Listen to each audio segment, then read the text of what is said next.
Hello friends, welcome back to my channel. ഇന്നത്തെ ക്ലാസ്സിൽ നമ്മൾ ഡിസ്കസ് ചെയ്യാൻ പോകുന്നത് +2 computer application chapter 1 review of C++ programming. ഇതിൻ്റെ 5ാമത്തെ ഭാഗമാണ് ഇന്നത്തെ ക്ലാസ്സിൽ നമ്മൾ ഡിസ്കസ് ചെയ്യാൻ പോകുന്നത്. അപ്പോൾ വീഡിയോ ഇഷ്ടപ്പെടുകയാണെങ്കിൽ ദയവായി ആ ലൈക്ക് ബട്ടൺ ഒന്ന് ക്ലിക്ക് ചെയ്യണേ. അതോടൊപ്പം ഈ വീഡിയോ നിങ്ങളുടെ ഫ്രണ്ട്സിനും ഷെയർ ചെയ്യണേ. ഒപ്പം നമ്മുടെ ചാനൽ ഒന്ന് സബ്സ്ക്രൈബ് ചെയ്ത് സപ്പോർട്ട് ചെയ്യണം. കൺട്രോൾ സ്റ്റേറ്റ്മെൻറ്റ്സിനെ തന്നെ നമുക്ക് രണ്ടായിട്ട് ഡിവൈഡ് ചെയ്യാം. First one decision making or selection statement, second one iteration statements. So എന്താണ് ഈ ഡിസിഷൻ മേക്കിംഗ് അല്ലെങ്കിൽ സെലക്ഷൻ സ്റ്റേറ്റ്മെൻറ്റ് എന്ന് പറയുമ്പോൾ, നമ്മുടെ പ്രോഗ്രാമിൽ ഒരു സീരീസ് ഓഫ് കോഡ് നമുക്ക് എക്സിക്യൂട്ട് ചെയ്യണം. ആ കോഡിൻ്റെ എക്സിക്യൂഷൻ നടക്കുന്നത് നമ്മൾ കൊടുത്തിരിക്കുന്ന ആ കണ്ടീഷൻ ട്രൂ ആണോ എന്ന് ചെക്ക് ചെയ്യും. ട്രൂ ആണെങ്കിൽ മാത്രം ആ സ്റ്റെപ്സ് അല്ലെങ്കിൽ ആ കോഡിൻ്റെ എക്സിക്യൂഷൻ വർക്ക് ചെയ്യണം. ട്രൂ അല്ലെങ്കിൽ ആ എക്സിക്യൂഷൻ നടക്കേണ്ട. നമുക്ക് മനസ്സിലാവും ഇവിടെ ഒരു ഡിസിഷൻ നടക്കുന്നുണ്ട് അല്ലേ, ആ കണ്ടീഷൻ ട്രൂ ആണോ സെലക്ട് ചെയ്യണം, അല്ലെങ്കിൽ ആ കണ്ടീഷൻ ട്രൂ ആണെങ്കിൽ ഇന്ന സ്റ്റേറ്റ്മെൻറ്റ്സ് നടക്കണമെന്ന് സെലക്ട് ചെയ്യണം. അഥവാ അത് ട്രൂ അല്ലെങ്കിൽ അടുത്ത സെറ്റ് ഓഫ് സ്റ്റേറ്റ്മെൻറ്റ്സ് ആണ് എക്സിക്യൂട്ട് ചെയ്യേണ്ടത്. ഐട്രേഷൻ സ്റ്റേറ്റ്മെൻറ്റ്സ് എന്ന് പറയുമ്പോൾ എന്തായിരിക്കും, നമ്മുടെ പ്രോഗ്രാമിൽ ഒരു സെറ്റ് ഓഫ് കോഡ് നമുക്ക് മൾട്ടിപ്പിൾ ടൈംസ് എക്സിക്യൂട്ട് ചെയ്യണം. അതായത് ചിലപ്പോൾ 0 ടൈംസ് ആവും, 1 ടൈംസ് ആവും. അതായത് ആ കണ്ടീഷൻ ട്രൂ ആകുന്നത് വരെ ഒന്നോ അതിലധികം പ്രാവശ്യം നമുക്ക് എന്ത് ചെയ്യണം, കണ്ടിന്യൂസ് ആയിട്ട് എക്സിക്യൂട്ട് ചെയ്യണമെങ്കിൽ നമ്മൾ അവിടെ ഉപയോഗിക്കുന്നത് എന്ത് സ്റ്റേറ്റ്മെൻ്റ് ആയിരിക്കും, ഐട്രേഷൻ സ്റ്റേറ്റ്മെൻറ്റ്സ് ആയിരിക്കും. അപ്പോൾ അതെന്താണെന്നെല്ലാം അടുത്ത പാരഗ്രാഫ്സിൽ നമ്മൾ പഠിക്കുന്നുണ്ട്. ഫസ്റ്റ് വൺ സെലക്ഷൻ സ്റ്റേറ്റ്മെൻറ്റ്സ് എന്തൊക്കെയാണ് നമുക്ക് ഡീറ്റെയിൽ ആയിട്ട് നോക്കാം. Okay, C++ provide two statements to select a task from the alternatives based on a condition. Selection statements. ഇവിടെ സെലക്ഷൻ സ്റ്റേറ്റ്മെൻറ്റ്സ് C++ പ്രൊവൈഡ് ചെയ്യുന്നത് ഏതൊക്കെയാണെന്ന് നോക്കാം. First one if statement, then switch statement. ഈ if സ്റ്റേറ്റ്മെൻറ്റിന് തന്നെ നമുക്ക് വേണമെങ്കിൽ ഈഫ് എൽസ് അല്ലെങ്കിൽ else if ഉപയോഗിക്കാം. അപ്പോൾ ഇതിൽ നമ്മൾ കോമൺ ആയിട്ട് പറയുന്നതാണ് if else and else if ladder. മനസ്സിലായോ? ഉദാഹരണമായിട്ട് ഇപ്പോൾ താഴെ കൊടുത്തിരിക്കുന്ന ഒരു പ്രോഗ്രാം നമുക്ക് നോക്കാം. അടുത്തൊരു പ്രോഗ്രാം നോക്കാം. ഈ പ്രോഗ്രാം ഈഫ് എൽസ് സ്റ്റേറ്റ്മെൻറ്റ് ഉപയോഗിച്ചുകൊണ്ടുള്ള ഒരു പ്രോഗ്രാമാണ് ഇവിടെ കൊടുത്തിരിക്കുന്നത്. Program 1.2 to find the best CE score from the 3 given score. അതായത് 3 CE സ്കോർസ് നമ്മൾ ഇൻപുട്ട് ചെയ്യും. ആ 3 CE സ്കോർസിൽ നിന്ന് ഏറ്റവും ബെസ്റ്റ് CE സ്കോർ ഏതാണോ അത് എന്ത് ചെയ്യണം, നമുക്ക് ലഭിക്കണം. അപ്പോൾ അതിനുള്ള പ്രോഗ്രാമാണ്. ആദ്യം നമ്മൾ നമ്മുടെ ഹെഡർ ഫയൽ എഴുതി #include IOStream. എന്തിനാണ് ഈ ഹെഡർ ഫയൽ ഇവിടെ ഉപയോഗിക്കുന്നത്, Coutഉം Cനെ നമ്മുടെ പ്രോഗ്രാമിൽ ഉപയോഗിക്കുന്നതിന് വേണ്ടിയാണ് IOStream എന്ന് പറയുന്ന ഹെഡർ ഫയൽ ഇവിടെ ഉപയോഗിക്കുന്നത്. Then using namespace standard. അതിനുശേഷം എന്താണ് മെയിൻ ഫംഗ്ഷൻ. ഓക്കെ, ഇൻഡ് മെയിൻ ഫംഗ്ഷൻ്റെ അകത്ത് നോക്കിയാൽ ഷോർട്ട്, നമ്മൾ ആദ്യം മെയിൻ ഫംഗ്ഷൻ്റെ അകത്ത് ആദ്യം എന്താ ചെയ്യേണ്ടത്, നമുക്ക് നമ്മുടെ പ്രോഗ്രാമിൽ വേണ്ട വേരിയബിൾസ് എല്ലാം ഡിക്ലെയർ ചെയ്യണം. അപ്പോൾ ഇവിടെ ഡിക്ലറേഷൻ സ്റ്റേറ്റ്മെൻ്റ് ആണിത്. Short int C1 C2 C3 final C. അപ്പോൾ ഇവിടെ എന്തുകൊണ്ടാണ് ഷോർട്ട് എന്ന് പറയുന്ന ഒരു കീവേഡ് ഉപയോഗിച്ചിരിക്കുന്നതെന്ന് മനസ്സിലായോ? അതായത് നമുക്കറിയാം GCCയിൽ ഒരു ഇൻറ്റിജർ ഡാറ്റ ടൈപ്പ് ആയിട്ടുള്ള വേരിയബിൾ സേവ് ചെയ്യുന്നതിന് 4 bytes ഓഫ് മെമ്മറി ആണ് നമുക്ക് വേണ്ടത്.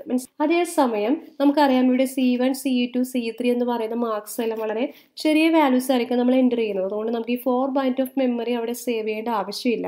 അപ്പോൾ അതുകൊണ്ട് നമ്മൾ എന്ത് ഉപയോഗിക്കും, ഷോർട്ട് എന്ന് പറയുന്നൊരു കീവേഡ് നമ്മൾ ഇൻറ്റിജറിന് മുമ്പ് ഉപയോഗിക്കും. അപ്പോൾ എന്താ സംഭവിക്കുന്നത്, 4 byte മെമ്മറിക്ക് പകരം 2 byte മെമ്മറി മാത്രമേ ഈ C1 C2 C3 അതുപോലെ ഫൈനൽ C എന്ന് പറയുന്ന വേരിയബിൾസ് മെമ്മറി അലോക്കേറ്റ് ചെയ്യുള്ളൂ. മനസ്സിലായോ?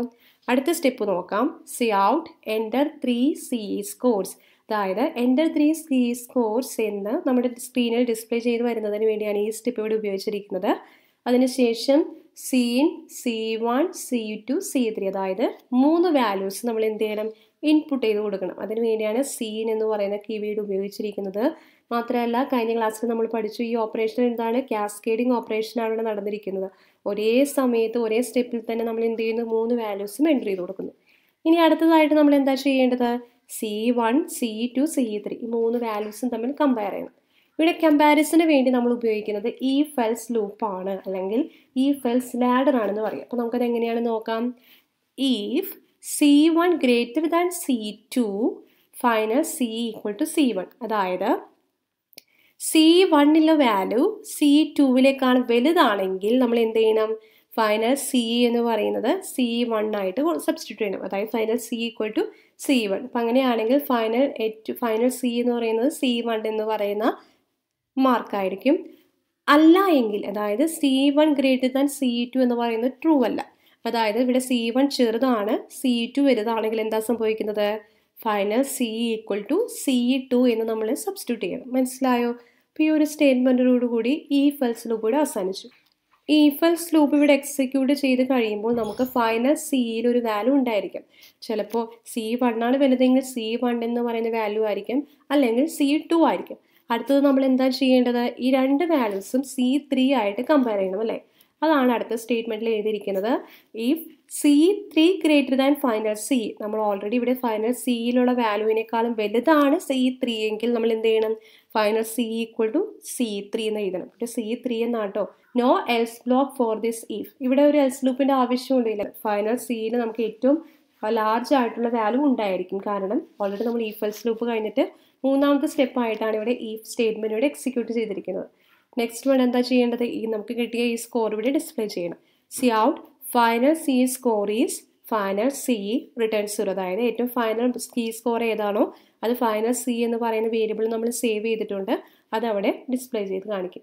സ്റ്റേറ്റ്മെൻറ്റ് അടുത്തൊരു പ്രോഗ്രാം എന്ന് പറയുന്നത് LC ലാഡർ ഉപയോഗിച്ചിട്ടുള്ള പ്രോഗ്രാമാണ്. അപ്പോൾ അതെങ്ങനെയാണ് വരുന്നത് നോക്കാം.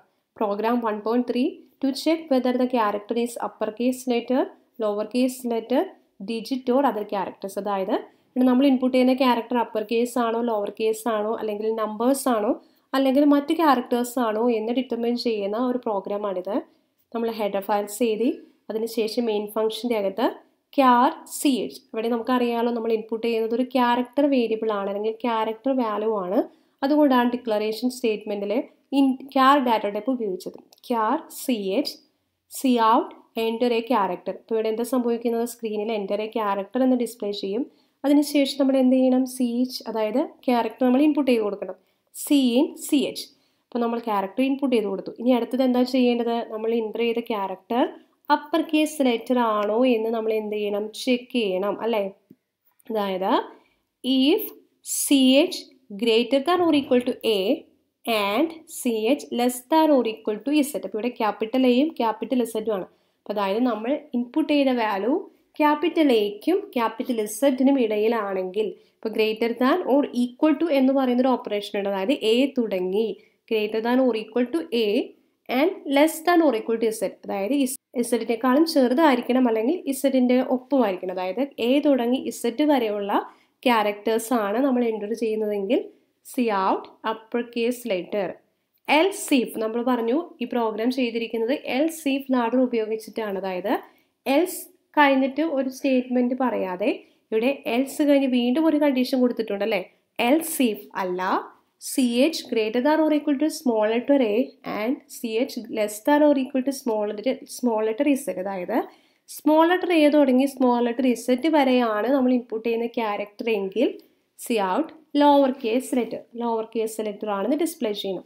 അതല്ല ഇപ്പോൾ നമ്മൾ നമ്പേഴ്സ് ആണ് എൻ്റർ ചെയ്യുന്നതെങ്കിലോ, നമുക്കറിയാം ഇവിടെ വീണ്ടും നമുക്ക് ചെക്ക് ചെയ്യണം അല്ലേ? അതായത് നമ്പർ ആണോ എന്ന് കൂടി നമുക്ക് ചെക്ക് ചെയ്യണം. അപ്പോൾ അതുകൊണ്ടാണ് ഇവിടെ LC ലാഡർ വന്നിരിക്കുന്നത്. മനസ്സിലായോ?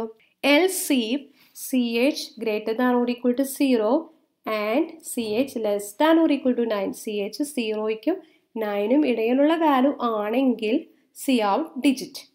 എൽസ് ഇപ്പോൾ നമുക്ക് മനസ്സിലായിപ്പോൾ ക്യാപിറ്റൽ ലെറ്റർ ആണെങ്കിൽ അപ്പർ കേസ് ലെറ്റർ എന്ന് ഡിസ്പ്ലേ ചെയ്യും, സ്മോൾ ലെറ്റർ ആണെങ്കിൽ ലോവർ കേസ് ലെറ്റർ എന്ന് ഡിസ്പ്ലേ ചെയ്യും. അതുപോലെ നമ്പേഴ്സ് ആണെങ്കിൽ അതും ചെക്ക് ചെയ്ത ശേഷം ഡിജിറ്റ് ആണെന്ന് പ്രിൻറ്റ് ചെയ്യും. അപ്പോൾ അതേസമയം ഇതൊന്നും അല്ലാത്തൊരു ലെറ്ററാണ്. ഫോർ എക്സാമ്പിൾ നമ്മൾ കൊടുക്കുന്നത് ഒരു ആംപസൈനോ അല്ലെങ്കിൽ ഒരു ഹാഷ് സിംബലോ അങ്ങനെ എന്തെങ്കിലും ആണ് നമ്മൾ കൊടുക്കുന്നതെങ്കിലോ അതിനുള്ള ചെക്കിങ് എന്തായിരിക്കും? അപ്പോൾ അങ്ങനെയുള്ള ക്യാരക്ടേഴ്സ് എല്ലാം നമ്മൾ എൻ്റർ ചെയ്യുന്നതെല്ലാം അതർ ക്യാരക്ടേഴ്സ് എന്ന ഗ്രൂപ്പിലാണ് വരേണ്ടത്. അതുകൊണ്ട് നമ്മൾ എന്ത് ചെയ്തു? Else C out other character return 0 then main function ഇവിടെ ക്ലോസ് ചെയ്തു. മനസ്സിലായല്ലോ? അപ്പോൾ ഇവിടെ നമ്മൾ ഈ പ്രോഗ്രാമിൽ ഉപയോഗിച്ചിരിക്കുന്നത് എന്ത്? എൽസ് ലാഡർ ആണ്. അതായത് എൽസ് കഴിഞ്ഞ് ഇഫ് സ്റ്റേറ്റ്മെൻറ്റ് എൽസും അതുപോലെ ഇഫ് നമ്മളോട് ഒരുമിച്ച് ഉപയോഗിച്ചിട്ടുണ്ടല്ലേ കണ്ടീഷൻ ചെക്ക് ചെയ്യാനായിട്ട്. അതുകൊണ്ടാണ് ഇതിന് എൽസ് ലാഡർ എന്ന് പറയുന്നത്. മനസ്സിലായോ? ഇനി അടുത്തതായിട്ട് ഡിസിഷൻ മേക്കിങ്ങിന് വേണ്ടി നമ്മൾ ഉപയോഗിക്കുന്ന മറ്റൊരു സ്റ്റേറ്റ്മെൻ്റ് ആണ് സ്വിച്ച് സ്റ്റേറ്റ്മെൻറ്റ്. അതായത് നമ്മുടെ ഇഫ് എൽസ് ലാഡറിന് പകരമായിട്ട് നമുക്ക് എന്ത് ഉപയോഗിക്കാം? നമ്മുടെ ഈ സ്വിച്ച് സ്റ്റേറ്റ്മെൻറ്റ് നമുക്കിവിടെ ഉപയോഗിക്കാം. ഓക്കെ, അതിൻ്റെ ഒരു എക്സാമ്പിൾ പ്രോഗ്രാം കൂടി നമുക്ക് നോക്കാം. Program 1.4 to display a word for a given character. അതായത് നമ്മൾ കൊടുക്കുന്ന ക്യാരക്ടർ ഏതാണോ അതിനനുസരിച്ച് ഒരു വേർഡ് ഡിസ്പ്ലേ ചെയ്യണം. മനസ്സിലായോ? നമ്മൾ ആദ്യം ഹെഡർ ഫയൽസ് എഴുതി, then using namespace standard, then main ഫംഗ്ഷൻ്റെ അകത്ത് നേരത്തെ ചെയ്ത പോലെ തന്നെ CH എന്ന് പറയുന്ന ഒരു ക്യാരക്ടർ വേരിയബിൾ നമ്മൾ ഡിക്ലെയർ ചെയ്തു. Then cout enter A, B, C or D. നമുക്ക് ആകെ 4 ചോയ്സസ് മാത്രമേ എൻ്റർ ചെയ്യാൻ പറ്റൂ. അപ്പോൾ അതുകൊണ്ടാണ് ഇവിടെ enter A, B, C, D എന്ന് ഡിസ്പ്ലേ ചെയ്തത്. ദെൻ ഇപ്പോൾ നമ്മൾ എന്ത് ചെയ്തു, ഇനി അടുത്തത് സി ഇൻ സി എച്ച്, അതായത് നമ്മൾ ക്യാരക്ടർ എൻ്റർ ചെയ്യണം അല്ലേ. ക്യാരക്ടർ സി എച്ച് എന്ന് ഡിക്ലെയർ ചെയ്ത വാല്യൂ നമ്മൾ എൻ്റർ ചെയ്യണം. അതിന് വേണ്ടിയാണ് ഇവിടെ സി ഇൻ സി എച്ച് എന്ന് പറയുന്ന സ്റ്റേറ്റ്മെൻറ്റ് ഉപയോഗിച്ചത്. അപ്പോൾ ഇതെങ്ങനെയാണ് നിങ്ങൾ വർക്ക് ചെയ്യണമെന്ന് നിങ്ങൾക്ക് മനസ്സിലായോ? ഉദാഹരണമായിട്ട് ഇപ്പോൾ നിങ്ങൾ എ എന്ന് പറയുന്ന ഒരു വേരിയബിൾ ആണ് എൻ്റർ ചെയ്തു എന്ന് വിചാരിക്കുക. അപ്പോൾ എന്താ സംഭവിക്കുന്നത്, സി എച്ച് എന്ന വേരിയബിളിൽ എന്തായിരിക്കും ഉണ്ടായിരിക്കുന്നത്, എ. നിങ്ങൾ എൻ്റർ ചെയ്യുന്നത് ബി ആണെങ്കിൽ, കീബോർഡിലൂടെ നിങ്ങൾ എൻ്റർ ചെയ്യുന്നത് ബി ആണെങ്കിൽ സി എച്ചിൽ എന്തായിരിക്കും, ബി.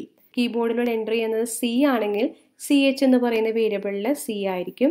അതുപോലെ കീബോർഡിലൂടെ നിങ്ങൾ എൻ്റർ ചെയ്യുന്നത് ഡി ആണെങ്കിൽ സി എച്ച് എന്ന് പറയുന്ന വേരിയബിളിൽ ഡി ആയിരിക്കും. ഇനി അടുത്തതായിട്ട് സ്വിച്ച് സ്റ്റേറ്റ്മെൻറ്റ്. അപ്പോൾ സ്വിച്ച് സ്റ്റേറ്റ്മെൻറ്റ് ഇങ്ങനെയാണ് വർക്ക് ചെയ്യുന്നത്. സ്വിച്ച് സി എച്ച്, അതായത് ഏത് വാല്യൂ ആണോ നിങ്ങളിവിടെ എൻ്റർ ചെയ്യുന്നത് അതായിരിക്കും ഇവിടെ സി എച്ച് എന്ന് പറയുന്ന വേരിയബിൾ ഉണ്ടാകുന്നത്. അപ്പോൾ സ്റ്റേറ്റ്മെൻറ്റിൻ്റെ സിൻടാക്സ് ഇങ്ങനെയാണ് വരുന്നത്. കേസ് 1, കേസ് 2, നമുക്ക് എത്ര സ്റ്റേറ്റ്മെൻറ്റ് വേണമെങ്കിലും ഇങ്ങനെ കേസ് 1, കേസ് 2, കേസ് 3 ആയിട്ട് എഴുതാം. അതിനുശേഷം ഡിഫോൾട്ടായിട്ട് ഇപ്പോൾ നിങ്ങൾ നേരത്തെ പ്രോഗ്രാമിൽ കണ്ടില്ലേ, ഈഫ് എൽസ് ലാഡാൽ if condition statement, if else if condition statement, else if condition statement, else അല്ല എങ്കിൽ കോമൺ ആയിട്ടുള്ള സ്റ്റേറ്റ്മെൻറ്റ്. അതേ ഒരു ഫോർമാറ്റിൽ തന്നെയാണ് ഇവിടെ സ്വിച്ച് സ്റ്റേറ്റ്മെൻറ്റിന് വരുന്നത്. കേസ് എ ആണെങ്കിൽ ഈ ഒരു സ്റ്റേറ്റ്മെൻറ്റ് എക്സിക്യൂട്ട് ചെയ്യണം, ബി ആണെങ്കിൽ ഇത് എക്സിക്യൂട്ട് ചെയ്യണം, സി ആണെങ്കിൽ ഇത് എക്സിക്യൂട്ട് ചെയ്യണം, ഡി ആണെങ്കിൽ ഇത് എക്സിക്യൂട്ട് ചെയ്യണം.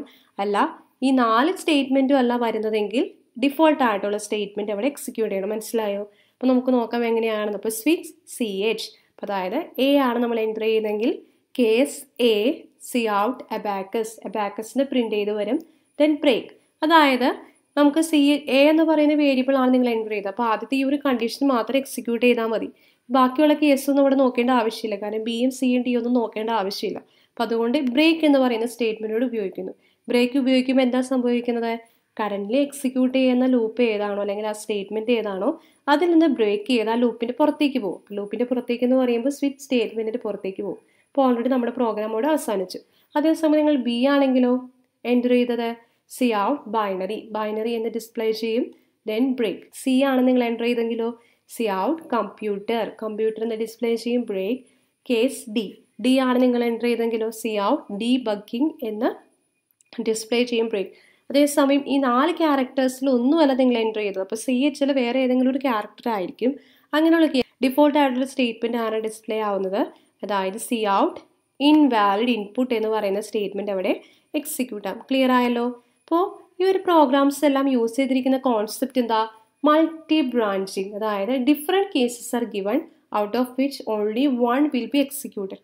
മൾട്ടി ബ്രാഞ്ചിങ് സ്റ്റേറ്റ്മെൻ്റ് ആണ്. അതായത് ഒന്നിലധികം കേസസ് ഇവിടെ നൽകിയിട്ടുണ്ട്, പക്ഷേ നമ്മൾ കൊടുക്കുന്ന ഇൻപുട്ട് ഏതാണോ അതിനനുസരിച്ചുള്ള ഒരെണ്ണം മാത്രമേ ഇവിടെ എന്താവുന്നുള്ളൂ, എക്സിക്യൂട്ട് ആവുന്നുള്ളൂ. അപ്പോൾ ഒരു സെലക്ഷൻ അവിടെ നടക്കുന്നുണ്ടല്ലോ, അതായത് എ ആണോ എന്നൊരു സെലക്ഷൻ നടക്കുന്നുണ്ട്, അപ്പം ബി ആണോ എന്ന് നോക്കുന്നുണ്ട്. അപ്പോൾ നമ്മൾ കൊടുക്കുന്ന സെലക്ഷൻ ഏതാണോ അതിനനുസരിച്ചുള്ള സ്റ്റേറ്റ്മെൻ്റ് ആണ് അവിടെ വർക്ക് ആവുന്നത് മാത്രം. ഇനി അടുത്തത് കണ്ടീഷണൽ ഓപ്പറേറ്റർ. ഇപ്പോൾ കണ്ടീഷണൽ ഓപ്പറേറ്റർ എന്താണെന്നും കഴിഞ്ഞ ക്ലാസ്സിൽ നമ്മൾ പഠിച്ചതാണ്. ടെർണറി ഓപ്പറേറ്റർ ആണ് കണ്ടീഷണൽ ഓപ്പറേറ്റർ. ടെർണറി ഓപ്പറേറ്റർ എന്ന് പറയുമ്പോൾ എന്താ, അവിടെ 3 ഓപ്പറൻസ് ഉണ്ടായിരിക്കും. ഫൈനൽ CS കോഴ്സ് കാണാനായിട്ട് നമ്മൾ ഈ ഫെൽസ് ലൂപ്പ് ഉപയോഗിച്ചായിരുന്നു. ആ സെയിം സ്റ്റേറ്റ്മെൻറ്റ് തന്നെ നമുക്ക് കണ്ടീഷണൽ ഓപ്പറേറ്റർ വെച്ച് റീപ്ലേസ് ചെയ്യാം. അതെങ്ങനെയാണെന്ന് നോക്കാം. Final C equal to C1 greater than C2 question mark C1 colon C2. അപ്പോൾ ഇതെങ്ങനെയാണ് വർക്ക് ചെയ്യുന്നത്, ഫൈനൽ C ഈക്വൽ ടു എന്താ വരുന്നത്, ഫൈനൽ C ഈക്വൽ ടു ഏത് സ്റ്റേറ്റ്മെൻ്റ് ആണ്, C1 ഗ്രേറ്റർ ദാൻ C2 ആണോ എന്ന് ചെക്ക് ചെയ്യും. അതായത് C1 ഗ്രേറ്റർ ദാൻ C2 ആണെങ്കിൽ final C equal to C1. അതേസമയം C1 greater than equal to C2 എന്ന് പറയുന്നത് ഫോൾസ് ആണെങ്കിൽ, അതായത് ഇത് ട്രൂ ആയിട്ടുള്ള ഓപ്പറേഷൻ അല്ല എങ്കിൽ ഫൈനൽ C ഈക്വൽ ടു എന്ത് വരും, CU2 എന്ന് സബ്സ്റ്റിറ്റ്യൂട്ട് ചെയ്യും. മനസ്സിലായോ? ഇത്തരത്തിലാണ് ഈ പ്രോഗ്രാം വർക്ക് ചെയ്യുന്നത്. അതുപോലെ നേരത്തെ if you have to find the largest among 3 scores, nesting of conditional operator can be used as follows. നമ്മൾ നേരത്തെ കണ്ടു. ഇപ്പോൾ ഇവിടെ 2 മാർക്ക് മാത്രമേ നമ്മൾ കമ്പയർ ചെയ്തുള്ളൂ. അതേസമയം നമുക്ക് 3 മാർക്ക് കമ്പയർ ചെയ്യണമെങ്കിൽ നമുക്ക് ഇങ്ങനെ എന്ത് ചെയ്യാം, സ്റ്റേറ്റ്മെൻറ്റിനെ റീറൈറ്റ് ചെയ്യാം. ഓക്കെ, അതെങ്ങനെയാണെന്ന് പറയാം. ഇപ്പോൾ ഉദാഹരണമായിട്ട് നമുക്ക് C1, C2, C3 എന്ന് പറയുന്ന 3 മാർക്സ് നമുക്ക് കമ്പയർ ചെയ്യണം. അപ്പോൾ ഇങ്ങനെയായിരിക്കും ആ ലൂപ്പിംഗ് സ്റ്റേറ്റ്മെൻറ്റ് വരുന്നത്. Final C equal to C1 greater than C2 question mark, അല്ല എങ്കിൽ then C1 greater than C3 question mark C1 colon C3 colon C2 greater than C3 semi question mark C2 colon C3. ഈ statement നോക്കുമ്പോൾ നിങ്ങൾക്ക് മനസ്സിലാവുന്നുണ്ടല്ലോ, ഈ ഓരോ സ്റ്റേറ്റ്മെൻറ്റിലും അതായത് first statement കഴിഞ്ഞുള്ള second സ്റ്റേറ്റ്മെൻറ്റും ഒരു കണ്ടീഷണൽ ഓപ്പറേറ്ററാണ് ഉപയോഗിച്ചിരിക്കുന്നത്.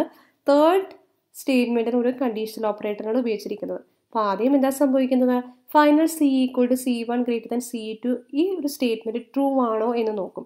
ഈ സ്റ്റേറ്റ്മെൻറ്റ് ട്രൂ ആണെങ്കിൽ, അതായത് C1 > C2 ആണെങ്കിൽ മാത്രം എന്ത് ചെയ്യും, രണ്ടാമത്തെ സ്റ്റേറ്റ്മെൻ്റ് ആയ ഈ സ്റ്റേറ്റ്മെൻറ്റ് എക്സിക്യൂട്ട് ചെയ്യും. This statement will execute. അതേസമയം C1 > C2 എന്ന് പറയുന്നത് ട്രൂ അല്ല, അതായത് ഇവിടെ C1 ചെറുതാണ് C2യേക്കാൾ. അപ്പോൾ അങ്ങനെ എന്ത് സംഭവിക്കും, തേർഡ് സ്റ്റേറ്റ്മെൻറ്റ് എക്സിക്യൂട്ട് ചെയ്യും, ഓർ ദിസ് സ്റ്റേറ്റ്മെൻറ്റ് എക്സിക്യൂട്ട് ചെയ്യും. മനസ്സിലായോ? ഇനി ഓരോന്നും ഇൻ കേസ് C1 > C2 എന്ന് പറയുന്നത് ട്രൂ ആണെങ്കിൽ ഈ സ്റ്റേറ്റ്മെൻറ്റ് എക്സിക്യൂട്ട് ചെയ്യുമെന്ന് പറഞ്ഞല്ലോ. അപ്പോൾ ആ സ്റ്റേറ്റ്മെൻറ്റ് എങ്ങനെ എക്സിക്യൂട്ട് ചെയ്യുന്നത്, അതിൻ്റെ വർക്കിംഗ് എങ്ങനെയാണ്, അതായത് ഇതെങ്ങനെയാണ് വർക്ക് ചെയ്യുന്നത് നമുക്ക് മനസ്സിലായോ? ഈ C1 > C3, അതായത് ഇഫ് C1 > C3 ഇവിടെ എന്ത് സംഭവിക്കും, C1 ആയിരിക്കും നമുക്ക് കിട്ടുന്ന വാല്യൂ, അല്ല എങ്കിൽ എൽസ് C3. മനസ്സിലായോ? അപ്പോൾ ആദ്യം C1 > C2 ആണോ എന്ന് ചെക്ക് ചെയ്തു. അതിനുശേഷം ഈ C1ഉം C3യും തമ്മിൽ കമ്പയർ ചെയ്തു. അപ്പോൾ C1ഉം C3യും കമ്പയർ ചെയ്യുമ്പോൾ C1 തന്നെയാണ് വലുതെങ്കിൽ C1 ആയിരിക്കും ഫൈനൽ Cയുടെ വാല്യൂ, അല്ല എങ്കിൽ C3. ഇൻ കേസ് ഈ ഒരു സ്റ്റേറ്റ്മെൻറ്റ് ഫോൾസ് ആണ്, അപ്പോൾ ഏത് സ്റ്റേറ്റ്മെൻറ്റ് ആയിരിക്കും എക്സിക്യൂട്ട് ചെയ്യുന്നത്, ബ്ലൂ കളറിലുള്ള ഈ തേർഡ് സ്റ്റേറ്റ്മെൻറ്റ് ആയിരിക്കും ഇവിടെ എക്സിക്യൂട്ട് ചെയ്യുന്നത്. അപ്പോൾ മനസ്സിലാവുന്നുണ്ട്. അപ്പോൾ ഇത് നോക്കുമ്പോൾ മനസ്സിലാവും, ഈ തേർഡ് സ്റ്റേറ്റ്മെൻറ്റും എഗെയിൻ ഒരു കൺട്രോൾ സ്റ്റേറ്റ്മെൻ്റ് ആണ്. അപ്പോൾ ഇതിൻ്റെ വർക്കിംഗ് ഇങ്ങനെയാണ്. ഇവിടെ എങ്ങനെയാണ് വരുന്നത്, if C2 > C3 C2 > C3 ആണെങ്കിൽ C2 ആയിരിക്കും വാല്യൂ, ക്വസ്റ്റ്യൻ മാർക്കിൻ്റെ ഇപ്പുറത്തുള്ള വാല്യൂ ആണ് സബ്സ്റ്റിറ്റ്യൂട്ട് ചെയ്യുന്നത്. അതേസമയം ഇത് ഫോൾസ് ആണെങ്കിൽ, അതായത് C2 ചെറുതാണെങ്കിൽ ക്വസ്റ്റ്യൻ മാർക്കിൻ്റെ ഇപ്പുറത്തുള്ള വാല്യൂ, അതായത് ഈ കോളൻ കഴിഞ്ഞിട്ടുള്ള വാല്യൂ ആയിരിക്കും സബ്സ്റ്റിറ്റ്യൂട്ട് ചെയ്യുന്നത്, എൽസ് C3. മനസ്സിലായോ? അപ്പോൾ അതായത് ഈ സ്റ്റേറ്റ്മെൻറ്റ് നമ്മൾ നേരത്തെ ചെയ്ത എൽസ് ഇഫ് ലാഡർ തന്നെ ഒരു സിം സ്റ്റേറ്റ്മെൻറ്റ് ഉപയോഗിച്ച് നമുക്ക് എന്ത് ചെയ്യാൻ പറ്റും, റീപ്ലേസ് ചെയ്യാൻ കഴിയും. അപ്പോൾ അതിൻ്റെ എങ്ങനെയാണ് വരുന്നത് മനസ്സിലായല്ലോ. ഫസ്റ്റ് സ്റ്റേറ്റ്മെൻറ്റ് ട്രൂ ആണെങ്കിൽ സെക്കൻഡ് സ്റ്റേറ്റ്മെൻറ്റ് എക്സിക്യൂട്ട് ചെയ്യും, അല്ല എങ്കിൽ തേർഡ് സ്റ്റേറ്റ്മെൻറ്റ് ആയിരിക്കും അവിടെ എക്സിക്യൂട്ട് ചെയ്യുന്നത്. അപ്പോൾ ഇന്നത്തെ ക്ലാസ് നിങ്ങൾക്ക് മനസ്സിലായെന്ന് വിശ്വസിക്കുന്നു. എന്തെങ്കിലും ഡൗട്ട്സ് ഉണ്ടെങ്കിൽ താഴെ കമൻറ്റ് ചെയ്യുക. അതോടൊപ്പം ഈ വീഡിയോ ഇഷ്ടപ്പെട്ടാൽ ലൈക്ക് ചെയ്യുക, ഒപ്പം നിങ്ങളുടെ ഫ്രണ്ട്സിനും ഷെയർ ചെയ്യുക. അതോടൊപ്പം നമ്മുടെ ചാനൽ ഒന്ന് സബ്സ്ക്രൈബ് ചെയ്യുക. താങ്ക്